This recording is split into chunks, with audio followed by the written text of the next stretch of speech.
Let's get started. Good morning, everyone. Thank you for joining us for diving into grants. My name is Lisa Much. I'm the Communications and Capacity Building Director at the Ohio CDC Association, and we're super excited to welcome you all for this session today, which is being recorded.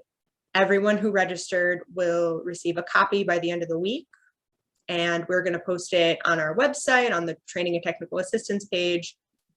I ask that when you're not speaking that you mute yourself. And but if you have a question during the presentation, we'll have time for questions at the end, that you can just type it in the questions box. You can type it either directly to me, Lisa, or to the group at large, and we'll get to it. But we noticed on member surveys, and from all of you for a long time, that there's some help needed in fundraising. And so we're trying to be responsive with this training series, our summer training series. It's our last training in this series. So we held Fundraising 101 in June. And then last month we did 2 other sessions, one detailing how and why to create a fund development plan, and then another one on relationship building and fundraising. So if you would like a copy of any of those 3 recordings, please let me know and I'll get it out to you. But as I said, today's the last one. We'll be dissecting some grants that we've received from some of our programs to learn what makes winning proposals. And I think I've covered everything. So at this point, I would like to pass it over to Amanda Crawford, our Membership and Development Director. Welcome, welcome. Good morning. I'm recognizing a lot of the names again, so I'm glad you guys have stuck with it through the end.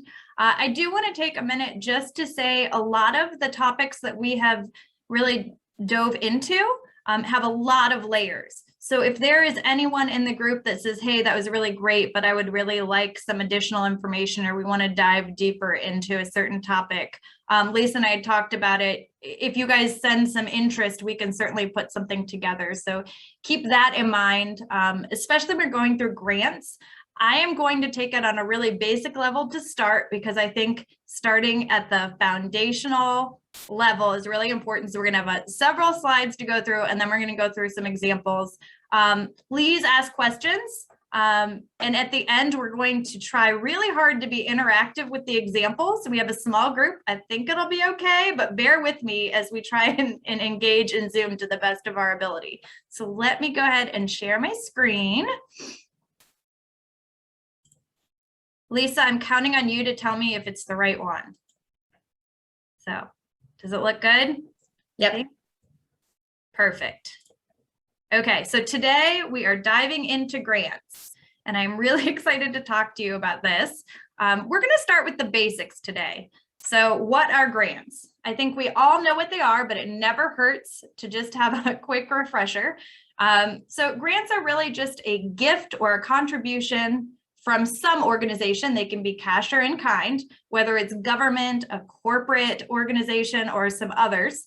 And they typically are conditional. So that means that you have to qualify on some level, whether it's a way that you use it, if you're maintaining specific standards that are required by the grant, or if you have to have another group of contributors within that. Grant awards, so they are typically given to nonprofit organizations with a distinct program or purpose, and they often focus on a specific population, certain types of nonprofits, or a particular type of support. So when you're thinking about a specific population, a good example would be grants that are specifically given to organizations that help children, or maybe they're location focused. So any organization within New York, for example. When we talk about types of nonprofits, it can be nonprofits like those that are animal shelters. So maybe a specific organization focuses only on animal shelters, or maybe they only deal with environmentally focused organizations. And then certain types of support, they might deal with program development or funding for equipment.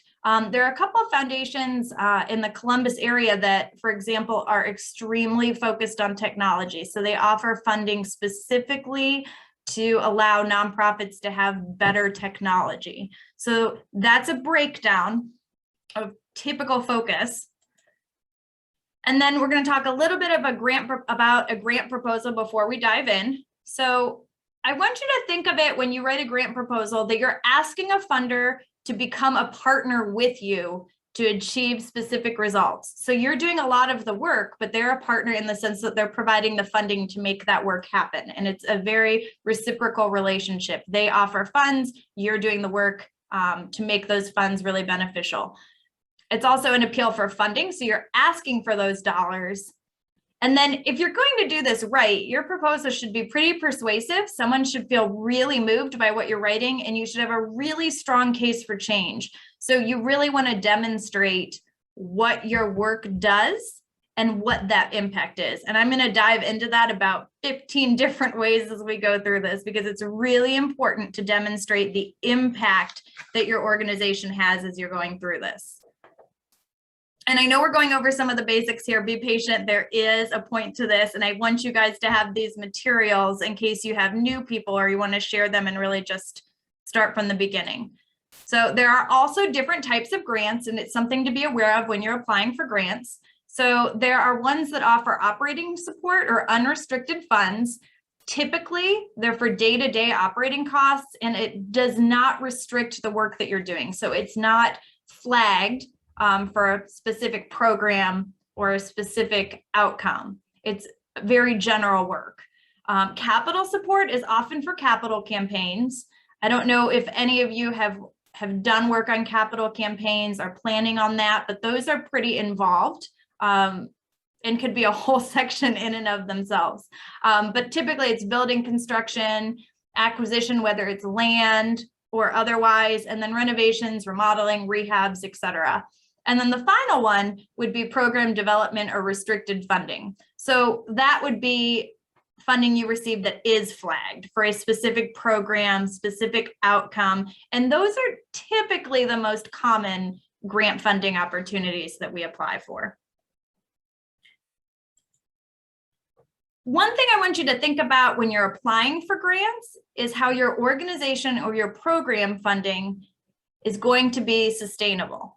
So we see a lot of newer nonprofits that apply for a lot of grant funding, and that is their initial funding source. But it's really important to note, as most of you already know, that grant funding alone is not sustainable. You don't want to set up your organization where if grant funding no longer exists or something changes, that you're no longer able to deliver that. So make sure that you include grant funding within your diversified fundraising plan. If you want to learn about your fundraising plan and you haven't already, send Lisa an email. She will absolutely share some of the things we've already talked about. Make sure when you're looking at grant funding in an ideal world, this is sort of, we'll compare it to business. It's your startup funds, okay? So this is going to help you either start up a new program, develop it, and allow you to make additional connections. So when the grant funding is done, you have built a pretty successful program with additional support. Or it can also be a current program that you have, but you want to expand within your program. And how can you use those funds to expand, but then also continue to gain support? So what you want to be thinking as you're writing grants too is, okay, we need this funding for X, Y, and Z, but at the end of this funding, how can we demonstrate to the funder that we're going to be able to sustain it in-house? And then experts often recommend that no more than 20% of your funds come from grants. It's a target to hit. I know we are all varied in organizations, but I like to at least note that as a goal, something we can strive for. It's not always it's not always where we are as nonprofits given what we're trying to accomplish, but it's certainly a goal we can strive for.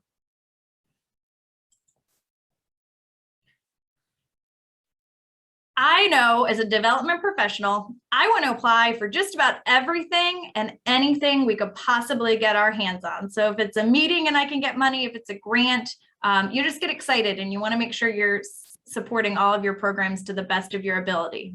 But it is really important to take a step back and determine if you should apply for a grant or grants and really think through those things. And I'll talk a little bit more in detail as we go as to why it's really important.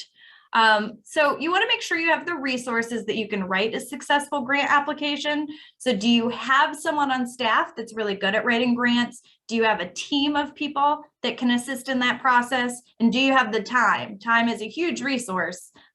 Can you put the necessary time in to make a successful grant application? Can you meet the grant conditions? I don't know if any of you have had this experience. I certainly have at least once, probably many more through the organizations I've worked with. We have people that really, really wanted us to apply for a grant. Maybe we had some challenges or concerns about it, but we knew we could do it. So we applied for the grant. We put together mostly a plan, but we hadn't thought it through all the way. So when we did get the grant funds, there were some roadblocks we hadn't anticipated, which made it really challenging. And unfortunately, in a couple of those situations, we had to go back to the funder and say, hey, we haven't been able to utilize all of these funds. Here were our roadblocks. Here's what we're doing. And we had to file for an extension. I am a firm believer that if you can avoid that at all costs and make sure that you are capable of meeting all grant conditions before you apply, it looks better. Funders are not necessarily fond of you having to go back and ask for those things. You can, and there are always exceptions to that rule, but one of the reasons shouldn't be that you didn't anticipate certain things. I will say with a caveat to that though, COVID-19 was a huge unexpected experience and a lot of grant funders had to work with people because no one anticipated the pandemic. So like I said, there are exceptions, but really try and avoid that if you can plan accordingly. And then, you never want to be chasing funding dollars alone, right? So you want to be very consistent with your mission, your vision, and your strategy. So you don't want to start doing things outside of your wheelhouse to get funds and create activities that stray away from your vision and your mission. So always make sure that you evaluate where that sits and if those requirements within the grant fit what you're looking for. And then I know I already said it once, but I'm going to say it again and probably many more times. Can the program continue after grant funding ends? What do you have in place? If you don't have anything in place during that grant funding period, can you develop a structure that makes sense? And can you clearly identify what those steps and what those other pieces are to the grant funder in your application?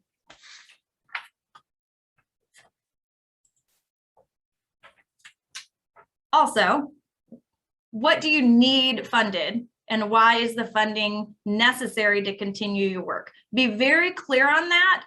As grant writers and development professionals, the more information you can get and the clearer you can be on the picture, the better you're going to write the grant, the more clear and concise you're going to be. So a lot of times you're writing it on behalf of another program staff, on behalf of the organization. Get very clear on those details ahead of time. And then make sure that you have the right staff with the right qualifications to implement your program. So I'm going to try and give you an example. On the flip, you would not want to write a grant, for instance, for a children's youth program if you don't have staff that are qualified to work with youth, if you don't have all of the things and the guidelines that would be required with that. It could be a great idea, but if you don't have that in-house, might not be your best plan. So make sure that whatever it is you're writing for your grant, you have staff with the qualifications and you have the ability to implement the program. Or if you already have the program and you're expanding it, make sure that you have a solid program to demonstrate. And then, do you have outcomes of what you've done previously? Be honest and be realistic. Are they great outcomes? Are they going to stand out to funders? Are they mediocre? And I hate to say this, are they less than stellar? Because those are things that you're going to have to think through and what you're going to have to include in your grant. So best case scenario, this is a new program and here are the outcomes that you're targeting and what you expect to see at the end. Or, here's your past work and here's all the things that you've been able to do with limited resources and what their resources will allow you to do in greater ability. So we're going to go over a couple quick tips for grants today. This slide is probably going to make less sense until I explain them, but I wanted to get them all on one slide so you can see where we were headed. I'm going to go through step by step and just talk about some of the things to think about. So connect. You really want to connect. I talked about this a little bit before, but you want to make sure that your organization connects with whatever the funder's goals are, right? So does your mission and your vision align with theirs? Do the research. Take a look at the grant giving organization, check them out, make sure that their website and their social media and their blogs, news stories about their work, make sure that you guys go hand in hand in what you're looking for. That will not only set you apart in the application process because you align so closely with the work that they already do, but it also allows you to avoid chasing dollars and getting away from your mission. So pay very close attention to that. Do your homework before you apply. For those of you that may not have applied for a grant yet, and I say this because I've worked with some larger organizations where I was really surprised that they hadn't done any grant work yet. I won't list them, but they had such a strong donor base that they hadn't worked real hard to apply for grants. And then the industry changed and support changed, and they really needed to start applying for grants, but they had no plan of attack for that and very few relationships at that point. So if you have never applied for a grant before, it's important to take a look at where you're at. And sometimes, if you can afford to, starting small and local helps. So it will allow you to gain grant application experience and expertise, and it'll help you to slowly build credibility to apply for bigger grants in the future. When you're applying for bigger grants, demonstrating some of the grants that you received before and what you were able to do with the funds really sets you apart. And while you're working small and local and starting on that process, you should be also talking to some of the larger groups that you might want to apply for in the future and building relationships with them. And we're going to talk about that more in a little bit. Make a budget. I don't know if any of you review grants, but so many groups will put in what they think is a budget, but it's not as specific as it could be, right? So make sure before you apply that you have a budget in mind. Make sure that you work with your team on what that is. And the more specific your budget is, the more the funder is going to be impressed by that and know that you put the time in. So make sure you're outlining the project and the initiative clearly and what needs funded. Have exact amounts at any time possible. If you have strong relationships with foundations, sometimes you can get away with that and have ballparks, but 9 times out of 10, you're going to want exact amounts. Make sure that you have a line by line budget. They want to know what their money is going to and what impact it's going to have. So include every dollar you plan to request in there. If there's any additional contributions that are going to be a part of this project, and there really should be, whether it's in kind from your organization, skin in the game from your budget, or other groups that are supporting it, make sure that you demonstrate that. Be very clear on how you're going to use the grant money. Highlight your expenses, where it's going. And as you're preparing this, like I said, it's going to help you be prepared and ready for your application, but it's also going to let you determine the type of funding you need to apply for, which we talked about a little bit earlier. Having this really clear mindset will allow you to figure out exactly what you need. Benchmark. I don't know if any of you have heard of this. I'm sure on some level you're already doing it, but benchmarking is when you take a look at similar organizations to yours and you find out who is supporting them. Where is their funding coming from? Take real stock in who's supporting them if they do similar work to you. You should be starting a list from this to begin relationship building and to begin connecting if you aren't already connected with some of these organizations. And pull annual reports from people. Take a look at news stories that are out there. Really do your homework as to who's supporting other organizations like you so that you have somewhere to start and continue to build who you're applying with. Double and triple check your requirements. I'm going to say that again, double and triple check your requirements. So grants can be very complicated. They can have a lot of things that they expect you to do. They can be very lengthy applications. Federal grants, for instance, have very specific guidelines, very specific requirements, and very specific applications. they are looking for all of that. And if you miss one detail, it can be the difference between you receiving funding and not receiving funding. So make sure that you're reviewing those grant requirements in detail. And it doesn't hurt to have a second set of eyes taking a look at them, whether it's program staff, whether it's your leadership team, someone that's going to look at them with you and put a list together with you and say, can we do all of these things? This is another time to make sure that as you're looking at those requirements, they fit your mission, vision, and strategy. You should be checking that throughout the process and make sure 100% that you're in line with them before you apply. And then you want to make sure that you can meet the funding requirements. So like I mentioned earlier, make sure that you can do what you say, because you don't want to be halfway into the grant and realize you might not be able to deliver as you thought you could, or maybe the need wasn't as strong. There are a lot of different options where you could face setbacks. So make sure that you're really clear on how you're going to meet those requirements. And it's important to note, if through any of these checks, there is something that you don't know that you can meet, be honest with yourself. Apply for those grants where you can fully meet them. Don't set yourself up for potential failure.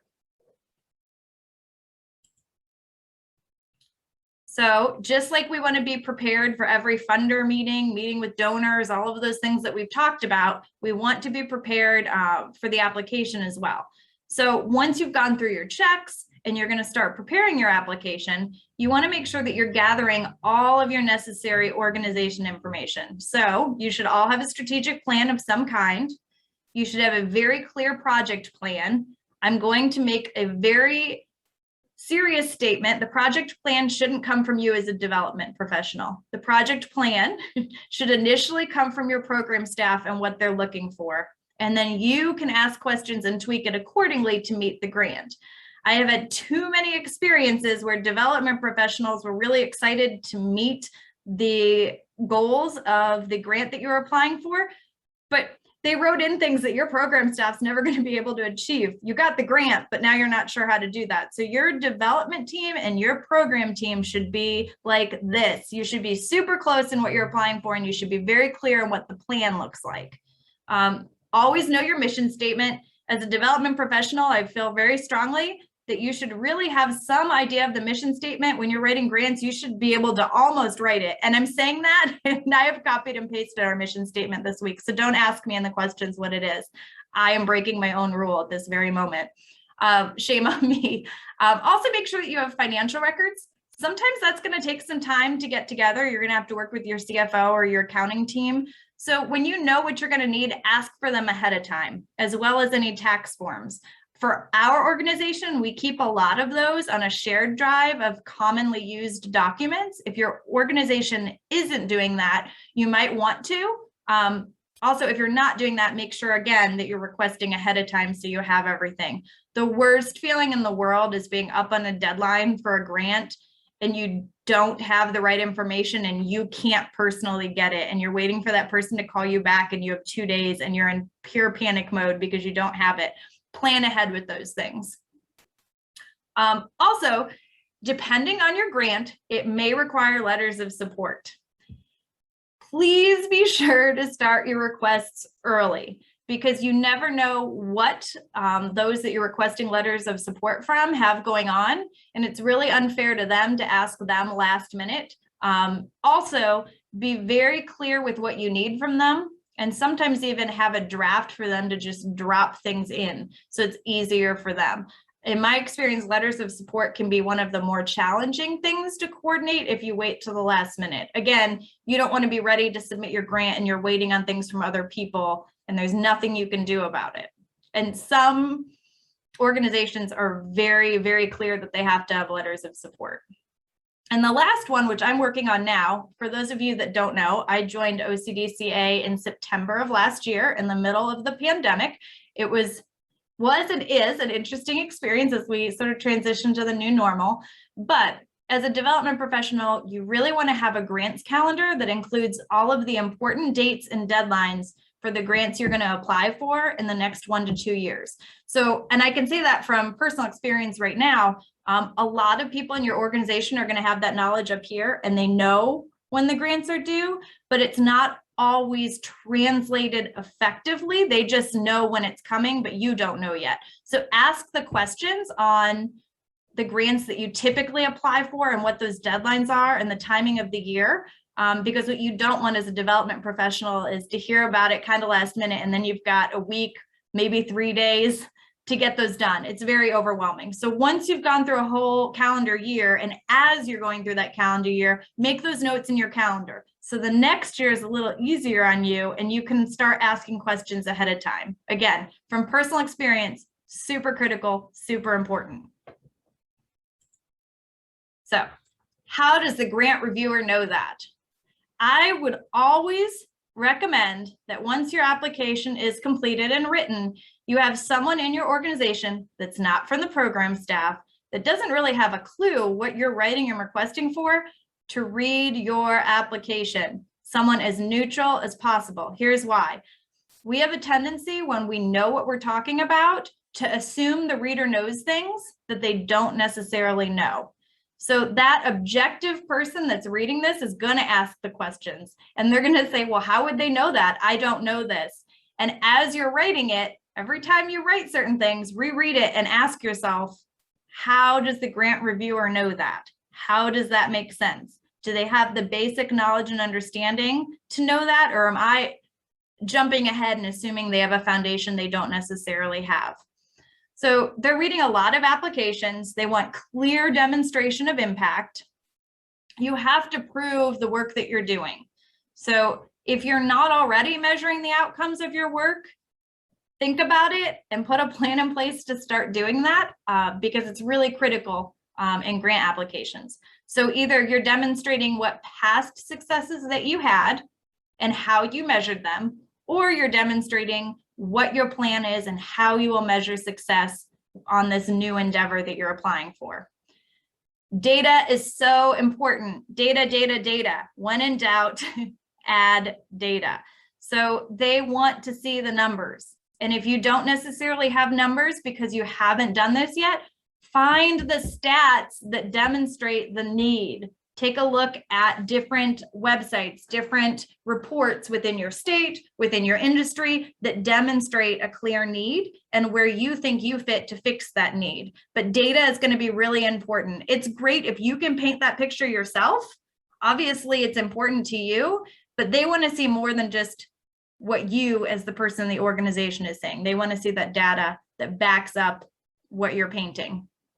And then take some time to look on the internet for previously funded grant applications if you can find them. I don't know if you guys have done this before, but a lot of times, if you look at funders, they will list who was awarded the previous year and what their project was. And if you get really creative and you search those organizations, they will likely have some version of their grant application or the work that they've done on their websites because they're really proud that they got the funding.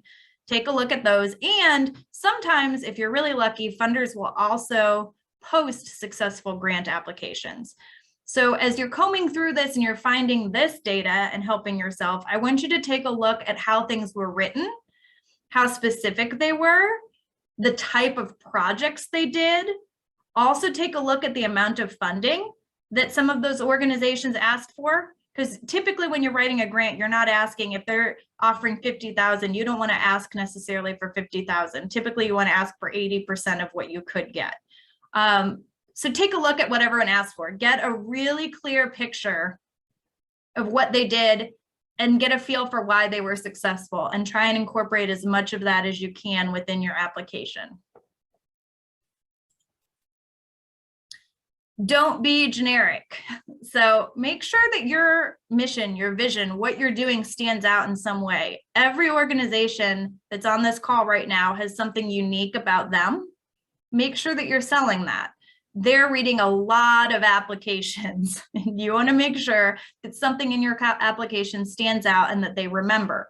Also, if you have a strong relationship with them, that's going to stand out to them too. So it's twofold. One of the things that I see a lot of organizations and development teams do early on is that they will copy and paste the same application to several different funders. And I want to caution you on that. You can copy and paste something. So your data, your mission, there are a lot of things that will be very consistent throughout your applications, but each application, in addition to that, should be tailored to the grantors. So do a deep dive into their interests, find out what they're supporting, find out who they are, and make sure that you're incorporating that in some way or appealing to that in your application. So what I want you to hear when I say that is, yes, you can copy data. A lot of times the data is going to be consistent through other things. Some things about your organizations will be consistent, but make sure that you're also creating new sections within those that tailor specifically to the organization you're applying to. And for good measure, because you're going to hear it 10 more times, never compromise your mission for funding. Don't lose sight of what you're doing and make sure that you're applying for things that fit specifically with your mission, your vision, and your goal. So often we can get lost in that and get pulled off of where we're headed. Be clear and concise. I'm going to show some examples at the end of this presentation. Yes, I'm not going to talk the whole time, where you can see a difference between being clear and concise and not. And I'm going to ask some questions about that. But funders are reviewing several applications. How does your application ensure that they're not going to lose interest in what you're saying? Keep it simple to understand. So cut out any jargon that you normally use internally. They might not know it. Don't use abbreviations unless you're clarifying what those abbreviations are in the beginning. Assume that they have zero knowledge of your program and your history, because likely the reviewers don't know that. And you don't want to miss out on an opportunity just because there was this small gap in understanding that you could have easily explained. Be clear and straightforward. So yes, keep it simple. Make sure that you're giving them all the information, but don't be those people that are super wordy and you take 30 words to say something that could take 10. They are reviewing so many applications, and the quicker you can get to the point and be very clear, the better. A lot of times we ourselves as writers can be a little more wordy. And so it's helpful to have a second set of eyes review some things and give some feedback. So guys, I have said this throughout the entire series. I'm going to say it again. Fundraising is a people business. Relationships are so critical to what we do. And I think sometimes newer development professionals sort of forget that, or maybe don't understand the part of relationships with grant funding. So relationships matter. It is so important. If you are applying for a grant, I want you to envision your grant application out of 100 points scored 92. It's a really solid application. Here's the other organization that you're up against. They scored a 92. They only have one more slot left, right? They have to pick one of you. Which one of you has the relationship? Because if a funder has worked with one of your organizations and knows you pretty well and they don't know the other one yet, it's human nature. They're going to lean towards the organization that they have a relationship with. Same score, but that relationship is what sets you apart. So call foundations or other grantors and discuss your potential application. Make sure that you do it well in advance of the deadline. In fact, you should be having these conversations even before a deadline exists. So having those meet and greets with your foundation, we know that these are the things that your foundation is focused on, and we would love to share some of the work we're doing with the industry. We want to talk about some of the things that are happening. Start planting those seeds now, and ask them if it's something that they would consider funding, and what projects they typically fund. So start that relationship, start having the conversation. Also, make sure that you're connecting with contacts. The last couple of sessions, I told you I'm crazy, and I find out where people go for happy hour, or I find out, where they go to other extracurricular. Oh, hold on, my light's turning out again. Ah. Yay, okay. We love energy efficient offices. I'm not moving enough. But like I said before, I'm the crazy person that will go to happy hour if I know you're there and just say hi. I'm the person that will go to an event that has nothing to do with our industry so you can get to know me as a person. It's the same thing. Connect with contacts that you're a potential grantor. You should be doing very similar things. You guys are going to run in very similar circles and very similar events if you're getting your face out there. So they should know you as a person before you have any other conversations. You're selling yourself just as much as you're selling the organization, and it is so important. The other part of this, so I hate to say it, we as development professionals don't like to admit it, but sometimes your application is going to get rejected. It's going to stink. You're not going to be happy about it. But the important part is to learn from it. So have that conversation with your grantor. Find out why. Ask what you can do better next time. And the other important question is, it might not be the right funding source for you, and they might have a relationship with someone else that better fits with what you're asking for. So ask those questions too. Is there someone else that you know of that might be a better funding source for us for this? Always be positive, even when we're not thrilled that our application got rejected. Make sure that you keep a positive and open relationship with the funders, because the other thing that's important to remember is what their priorities are and what their funding sometimes changes. So while there can be a negative when you've been funded for a long time, when Kroger, for instance, shifted what some of their funding focuses were, there were a lot of organizations that struggled because they shifted and some of those things they were funding were no longer funded. But at the same time, on a more positive note, sometimes when funders change what their priorities and their focuses are, that can be a blessing in disguise, because they may now shift into something that you've been looking for all along. So it can go either way, and you always want to be aware of what those shifts are. So make sure that you're paying attention. And I'm just going to say one more time, because I think it's important. Make sure that relationships are at the foundation of everything you're doing as a development professional. It's really, really important.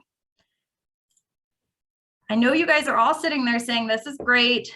We're getting an idea of how to apply for grants. Wonderful. But where do we find grants to apply for? Where do we go to look to find something that fits with us? So I know I've already said, research those that do similar work to you, annual reports, so forth, and find some of those funding sources that might fit with you as well. But there are some other options. So shameless plug for OCDCA. We, as members, we send a pretty amazing funding ops. Lisa, is it monthly, quarterly? What's our time frame on that? It's monthly. Monthly. So we do a lot of the research for you and share some of the things that are coming up. So if you are a member, check your email, make sure that you're seeing it. If you're not a member, and I'm not sure that anyone on this call is not a member, but if you're not, consider membership.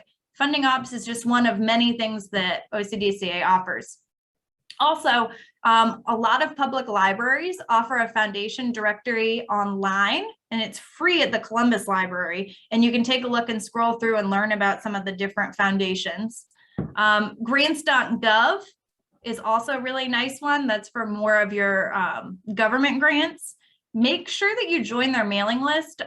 If you haven't already, they send some really great information, and they also send new grant opportunities and current grant opportunities as they come. Grantwatch.com is another great site. And then take a look at your local and state funding. Don't miss out on what they have to offer, but also focus on the department or the departments that are closely related to your mission. So for example, if you do a lot of work in the education space on some level, youth education, et cetera, take a look at the Department of Education and what they have to offer. There's also the good old search engine. Google has a lot of information, so don't ever discount that. You can learn a lot from that. GuideStar is a great source. It also allows you to rate funders. Well, let me rephrase that. It also allows you to see how others have rated funders and their experiences. But then also in-house, your board members have a lot of connections. So they may know of things that exist before you do. Make sure you always keep your line of communication open with your board members. And then finally, I have said this several times, I'm going to say it again, because I really want you guys to think outside the box too.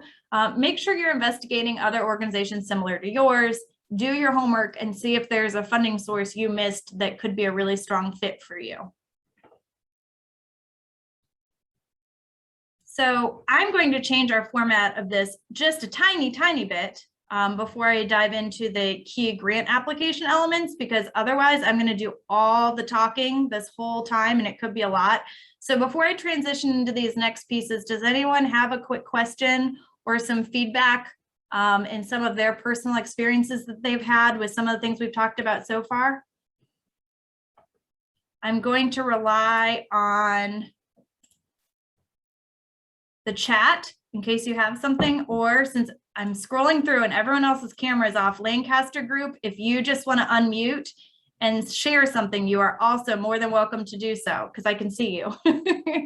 I'd throw you chocolate if we were in the room, but you're not. So just pretend like we are. Unfortunately, our main grant writer is not here today. She had a prior commitment. So I've only been with our department for about 3 months. So I'm as green can be.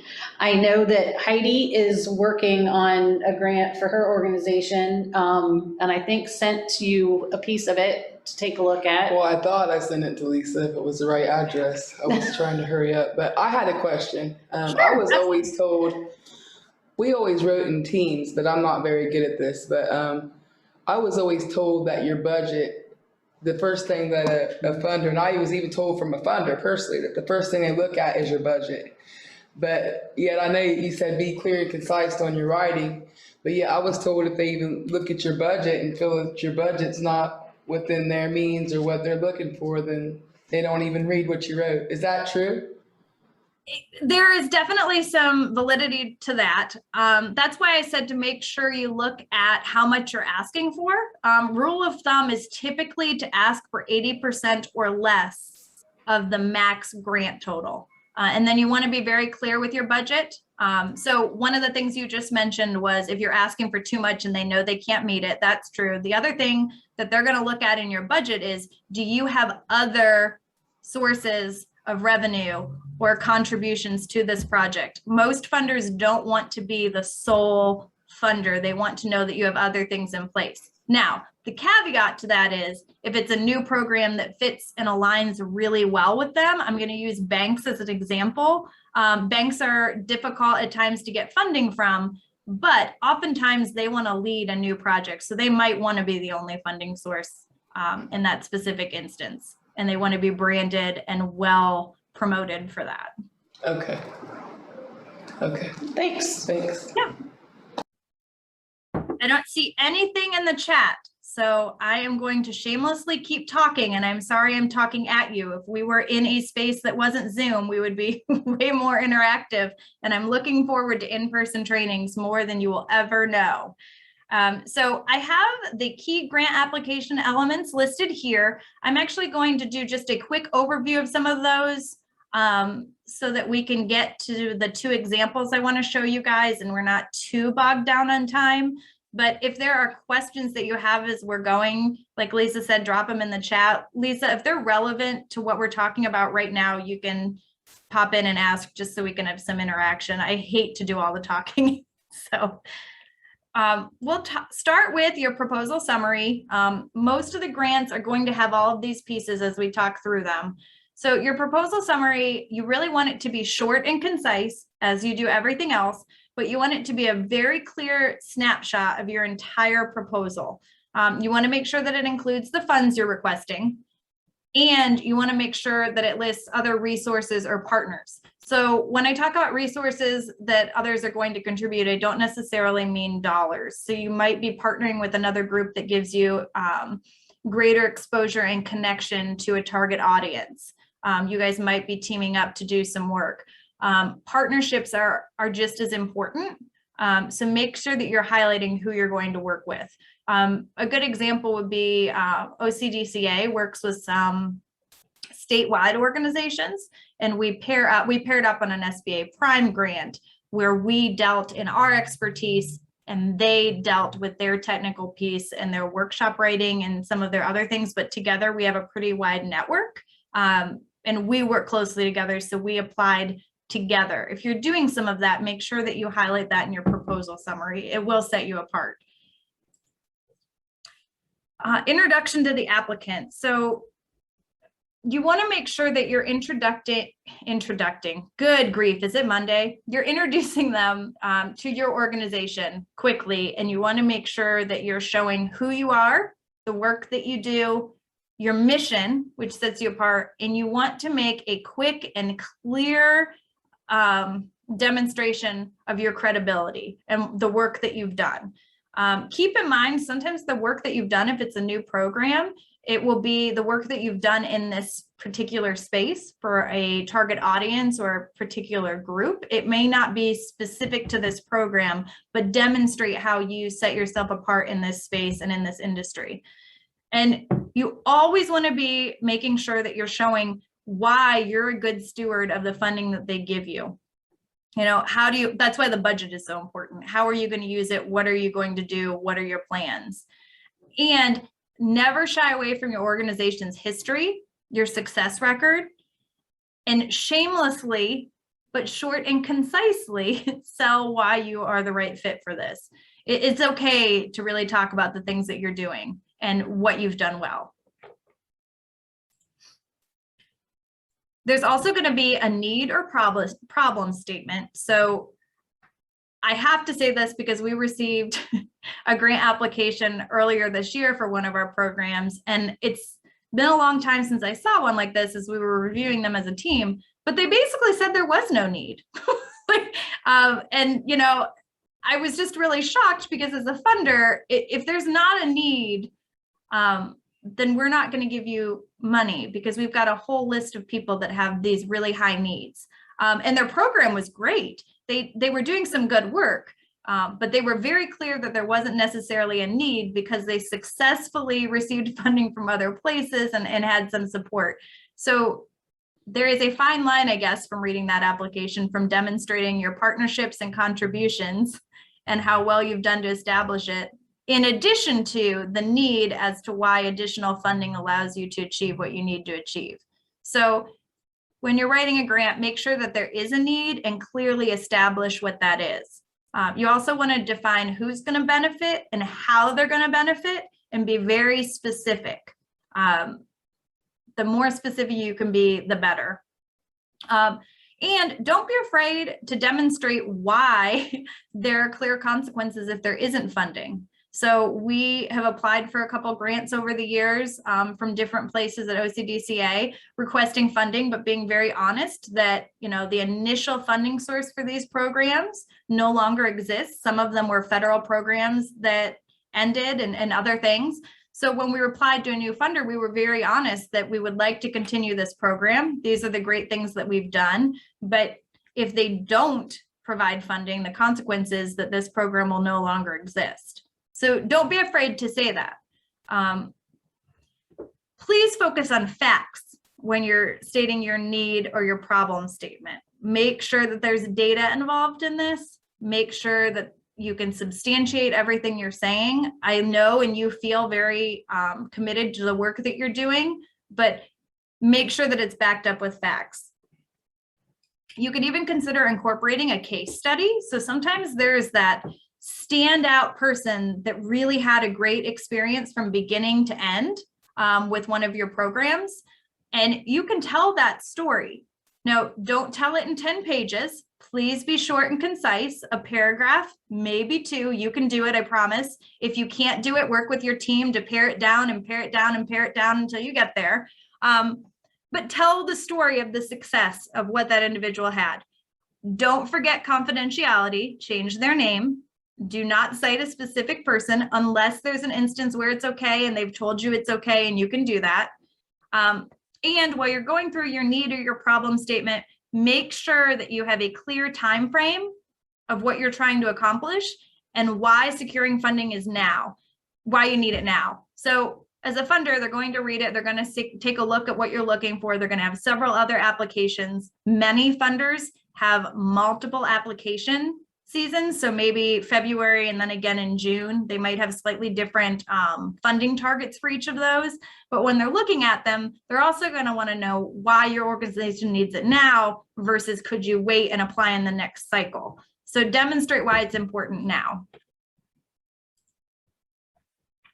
Objectives and outcomes. When you hear objectives and outcomes, I want you to hear data. I want you to hear data every time I'm talking about being specific, and I want you to know what that data is from your organization that you can show that demonstrates how this program or what you're applying for is going to make an impact. So know what your desired outcomes are.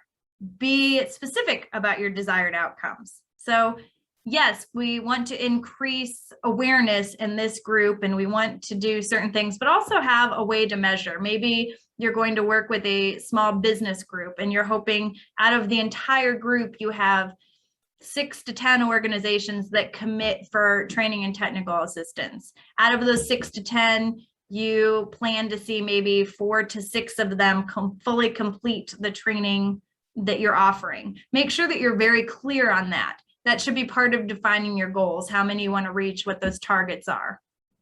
Also, be very specific on how you're going to measure your success and your impact, right? So is your success being able to reach X number of small businesses? Is your success being able to increase relationships within your target audience? Make sure that you know what that is and then be able to have a measurable success. Numbers are critical. Clearly outline what you expect to produce too. So tell them how you're going to measure it, and then tell them when you're using that measurement, what defines success to you. Make sure when you're writing objectives and outcomes that it ties back to your statement of need. I can't tell you how many times I have reviewed grant applications, and for whatever reason, those two don't connect. If they don't connect seamlessly and they don't make sense on both sides, that really sends a clear message to a funder that you're not as organized as you could be, and it creates questions. So make sure that everything is consistent in your application. So your program plan, we talked a little bit about this. Make sure that it's coming from your program staff, and you as a development professional are translating it into words that a funder is going to look for, but you need a program plan from your program staff as to what it's going to look like. So you need to know how you're going to execute the project. You need to explain what your objectives are. Again, clearly, short, because you've already said it once, but a lot of this you're going to be restating in different ways. If you don't already know this and you haven't made grant applications before, you're going to say the same thing 15 different ways in 15 different sections, but you should be saying it differently, but consistently. So what are your objectives and how you're going to achieve them? And when you're talking about a program plan, what are your key activities? What are you going to do? Are you going to hold 3 workshops? Are you going to send out marketing material? Are you going to have a training session? What are your key activities? Be clear on what they are. And then be specific within your organization. Who's going to do what? Your program staff is going to hold your workshops. Your volunteers are going to do what? Your communications staff is going to do your marketing, and how are they going to distribute that? Be clear on who's going to do what and when and how they're going to do it. They want to see that timeline so that everything connects together. A lot of times you can do this very clear and concisely in an Excel spreadsheet, and just have that timeline go through, and then have a separate section for what the roles and responsibilities are. Capacity. Oh, capacity is so important. I can't say that enough. So you need to, after you've done all your research, know you have the capacity and then demonstrate that to the funder. Because what you don't want is to apply for a grant that your organization has the expertise in, you have the experience in, but for instance, OCDCA has 5 people on our team. We have a lot that we do. If we were to start a new program or project and apply for it, we would have to either A, demonstrate how our team of 5 can manage that and effectively have the capacity to put it into place, or demonstrate that we would bring on a new person to achieve some of this. But they want to see how you're going to do that work. I have reviewed a lot of grant applications as well, where the work that they're doing is amazing. I'm so excited. It's so detailed. And then I look at their staff of 2 people and I think, how in the heck are you going to do this? You're already doing so much work between 2 people. And you don't want your funder questioning that, right? So you want to clearly demonstrate who you're pulling in as partners, what you're doing internally, how you're coordinating that. So demonstrate your prep for the project. Do you have community support, and how do you plan on utilizing that? Do you have adequate and trained staff? If you need additional trained staff for something, how do you plan on incorporating them? Do they exist within a partner agency that you're working with? Are you going to contract them out? What does that look like? Do you have board support? That is really important. I apply for a lot of grants where we have to show that the board actually approved for us to apply in the first place, because they want to know that you have full organizational support. And then connect each piece into your timeline, right? So how are you going to execute your program plan in your timeline? And how is your capacity built within that timeline? And I know you probably feel like I'm repeating a lot of things, but this is so critical. And sometimes we think we got it, but we missed it by just a tiny little bit. And it's the difference between $20,000 or not. So be very clear and review things as you go, making sure that you're hitting some of these key points. And funders want to know how you're going to evaluate your program, right? So what are you going to have in place, checkpoints or otherwise, to see how your program is doing? How are you going to track and measure activities along the way? And while you're tracking and measuring them, what is your marker for success? What's going to demonstrate that you are doing the job that you said you're going to do? And if you're tracking and measuring and maybe you're not doing exactly what you want, what are your plans in place to pivot accordingly if you need to? So there should be mile markers along the way to learn, to ask questions, and ways to tweak as you need to.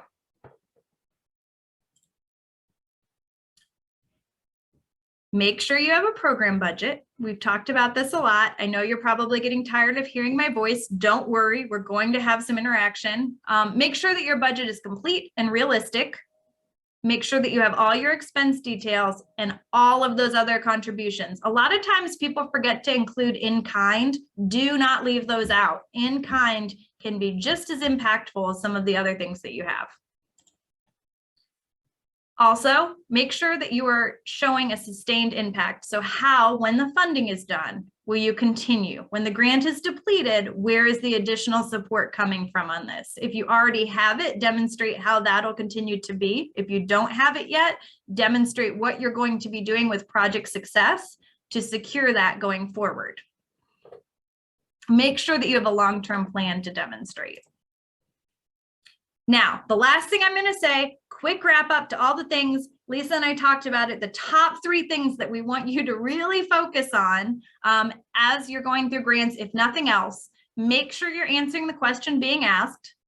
Do not answer other questions. They have a lot of applications. They have one question, answer that question. Move on to the next question. Make sure you're supporting it with data. If they don't ask for additional materials, don't provide them. They have so many things that they're going through, and the last thing that they need is to sift through additional things. If through the process, they really like your application and they want additional information or support, they will ask you. So make sure you answer the questions, make sure you complete the application in its entirety. Don't add anything extra. And then, I know I said this several times, read directions carefully. Federal grants are known for this, but make sure that you are following those directions to a letter. It will make the difference between a significant award and not. Okay, so now we're going to interact just a little bit. I am going to show you 2 different initial goals and objective statements from 2 different organizations. And then we're going to talk a little bit about what each one did well, and talk about some of the things they could do better. So we're going to look at this one first. If you can't read it, can you please tell me, because I have them on a Word document as well, and I can share that screen. I tried to make them as big as I could in the PowerPoint. Can everyone read them? Can you give me a thumbs up if you can read them? Okay, perfect. So I'm going to just stop talking and let you read for a minute.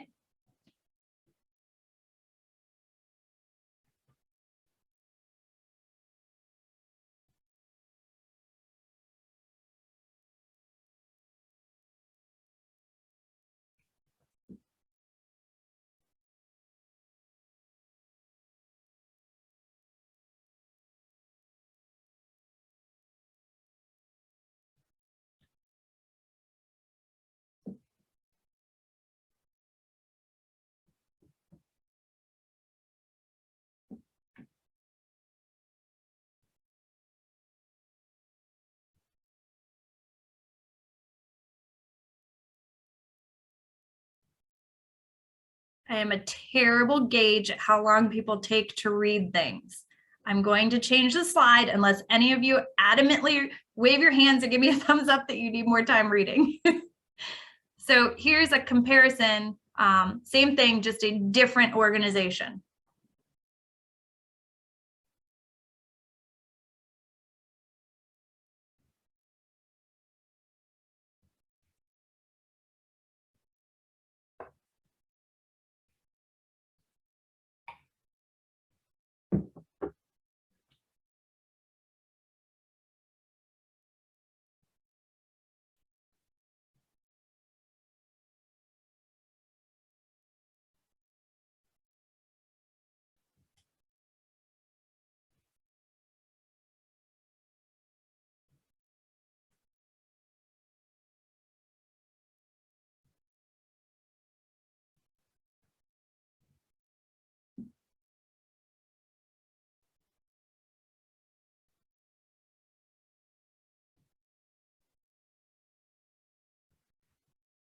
Okay.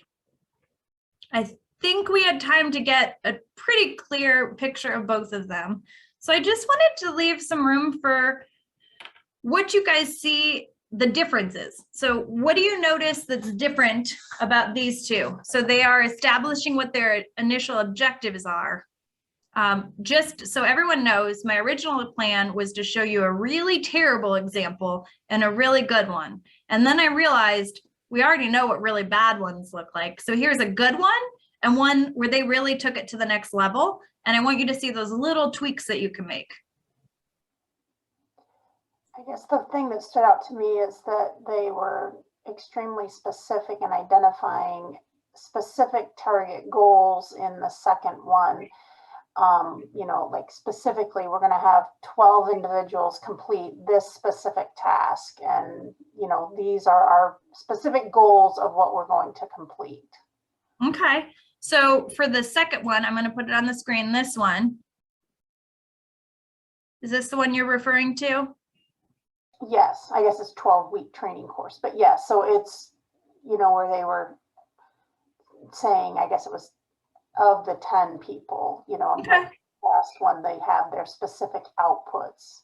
Yes, so they did. I will say that this first one had a separate section where they did outputs as well. And the second one that you referred to put everything in one. So I want to make sure you guys have knowledge that there was additional, but I think that's a really good point. They were very clear on what their target of people was. And they were very clear on the training course and what those objectives would be through that training course.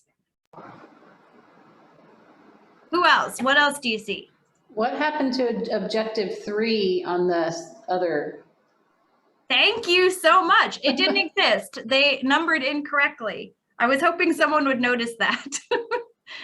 It is a big deal when you look at these things. I am kind of a stickler when I review grants, in the sense that if you don't check your grammar and you don't count your objectives, I'm really quick to put you in a maybe pile, because especially if you're applying for big money, I want to make sure you're doing your due diligence. And I am not the only grant reviewer with that opinion. So make sure when you're looking over things that your numbering is right. Make sure you're not leaving anything out. Be very clear on that. A second set of eyes is huge. I can tell you I have a tendency to read what I think I want it to say, not always what it actually says.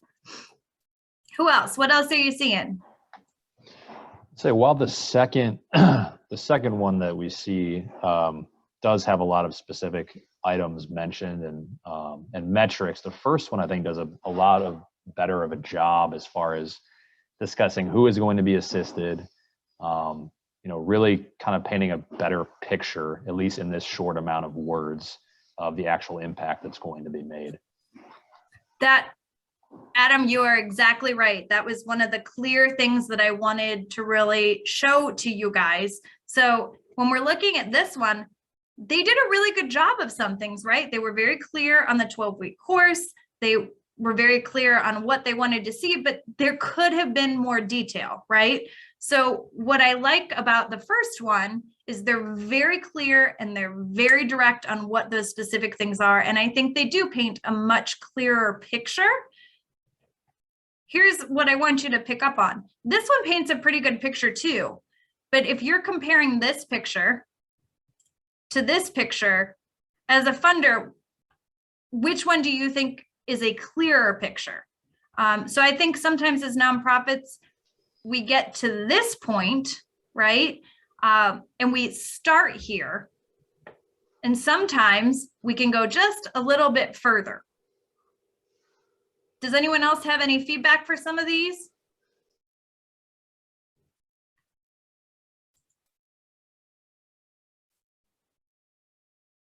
Okay, I'm going to go on to the next example, but what I want to say is neither of these are bad. One is good and one just slightly improved upon what's there.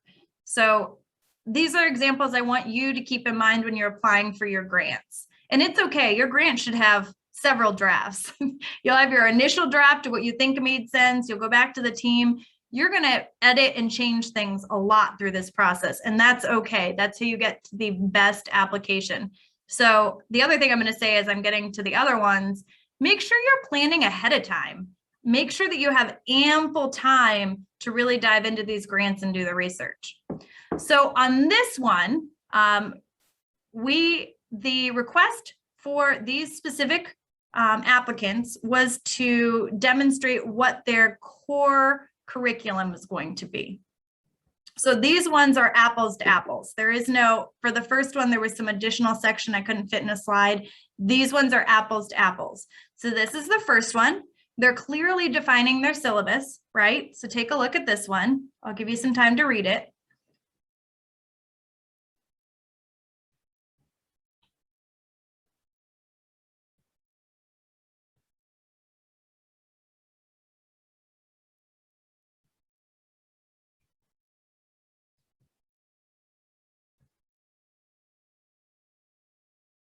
There's not a ton on here, so I'm going to keep moving unless you vehemently raise your hand, show your thumbs up that you're not ready yet. I'm going to switch to the other one. So here's the other one and how they answered the same core curriculum question.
So there's a lot to read. Did everyone get through both of those? Okay. So let's start with the first, well, actually, you know what? I'm going to put it back on the first one so you can remember that one too. But what are you guys seeing? What's some feedback here? They're both answering the core curriculum question. Can you hear me? Yes. I mean, this one, it goes very specifically tells you what each week's course is, but the other one just had a lot more details, a lot more information about kind of what the topics are and how they mentioned market specific workshops. So it's not the same thing for everybody, which, you know, maybe it wasn't for the other group, but you can't really exactly tell that from what they've written. No, that is such a good point. Thank you for sharing. What I think is interesting is they're both talking really similarly about the same thing. But as I talked a little bit earlier, we want to assume that the person reading doesn't know necessarily everything at once. And I think one of the things that stood out to me was this particular example with the syllabus assumes that whoever your grant reviewer is knows the background of what all of these topics are. And that's not necessarily a given. Whereas in the other example, they talk about the key factor, money. So what does that include? I guarantee you that these 4 things that they put in as focus areas, money, marketing, management, and even talking a little bit about COVID-19, I guarantee you that the first slide is touching on all of those things in their courses in some level. But what they didn't do was explain it as well, right? So this group took it to the next level and really explained clearly what that is. It's not to say that the first slide here isn't talking about all those things. They just didn't give a lot of detail as to what that is. What else are you guys seeing?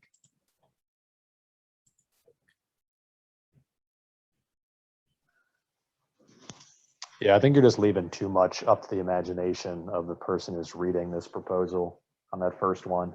It just, you know, it's kind of, again, this probably wasn't the intent, but it could come off as lazy, as in they're just kind of typing out various subjects, but not giving any background into how those subjects will be covered, how the topics will be kind of applicable to the actual grant, the intent of the grant itself. So yeah, just not a lot of insight around any of that in this one. No, definitely a good call out. I'm noticing my lights off again. You guys can laugh at me. I apparently am not moving enough. There we go. So that is great. And I completely agree with you. And I love that you guys are calling this out.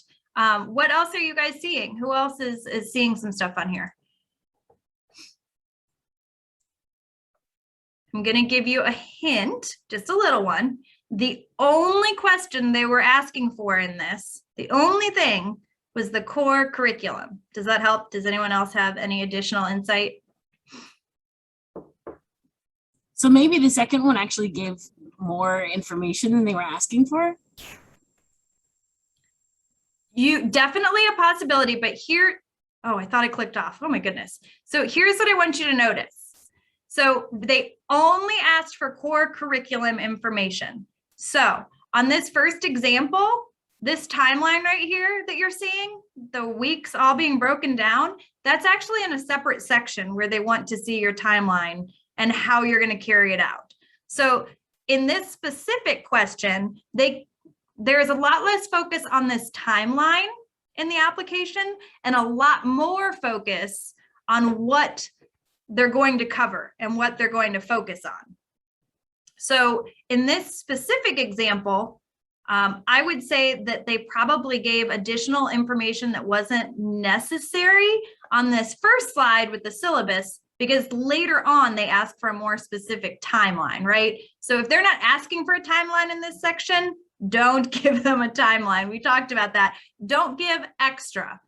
Now, to compare to this one, they did a little bit where they said, yeah, on Tuesdays, we're going to focus on this and we're going to, but it fit along and they were concise about it. And it wasn't a complete breakdown. Does that make sense? So later on in the application, they have a really clear timeline and breakdown. I want to be a little mindful of time. If you have other points you want to illustrate between these two examples, Amanda, or if other people have questions, I appreciate you all hanging out a little past time.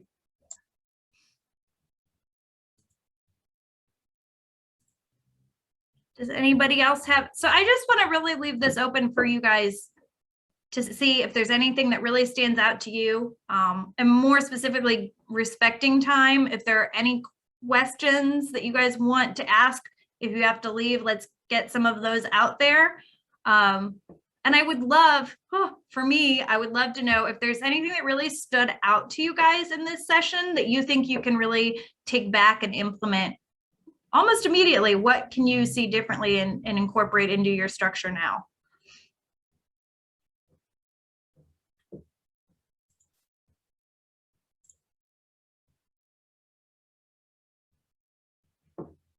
No one go all at once. Well, Alexander said in the comment that seeing some examples really helped. And I want to add a tip that it didn't occur to me to mention to you before, but you've referenced it multiple times. Honestly, the best, if you write any grants for work, or period, the best way for you to become better is to become a grant reviewer. And you can try federal grants. I have tried to crack that code. Suzanne in our office has done it. I think Amanda, you've done it, but like local organizations, I know if you're in Columbus, the Women's Fund does it. You can try Serve Ohio. Serve Ohio is actually a really good experience opportunity if you want to review AmeriCorps positions. I think the only qualification is like you can't be currently in AmeriCorps, and that's a great way to look it up. And just you'll get a real sense of like, oh, they answered it, but it wasn't obvious, and now I know how to do it better. That's such a good point. I have sort of alluded to it, but I didn't say that directly. Thanks for calling that out, Lisa. Being a grant reviewer is extremely helpful.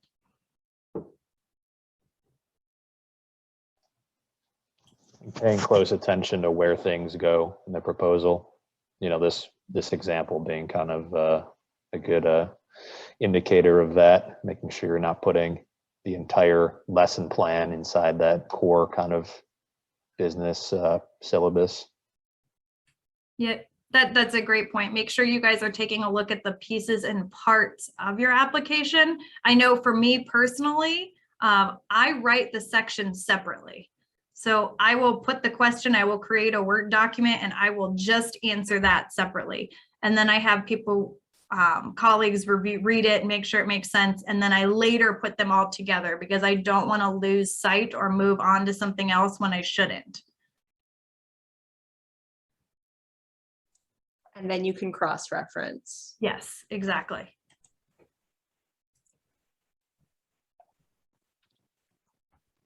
Anybody else? I spent so much time talking at you. I would love to hear your voices.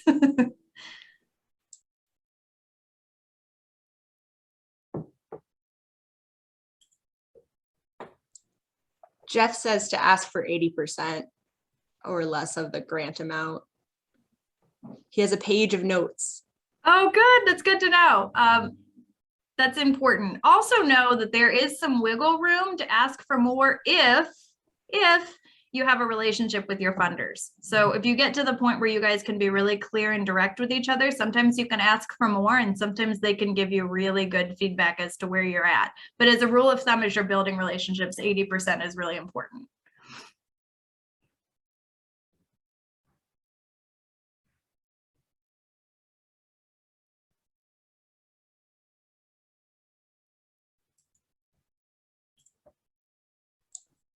I think Megan shared a logic model, which I will.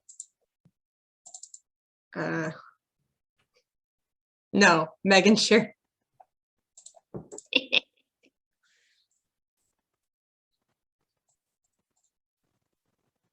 Nope. Yep. It appeared as logic model, and then I actually downloaded it. Megan shared the ideal logic model, which is just a great photo, a meme, if you will. The only thing that I'll add to the conversation, and just because Amber, you've mentioned it over and over again about, you know, having the operations team be involved in developing the operational pieces of it.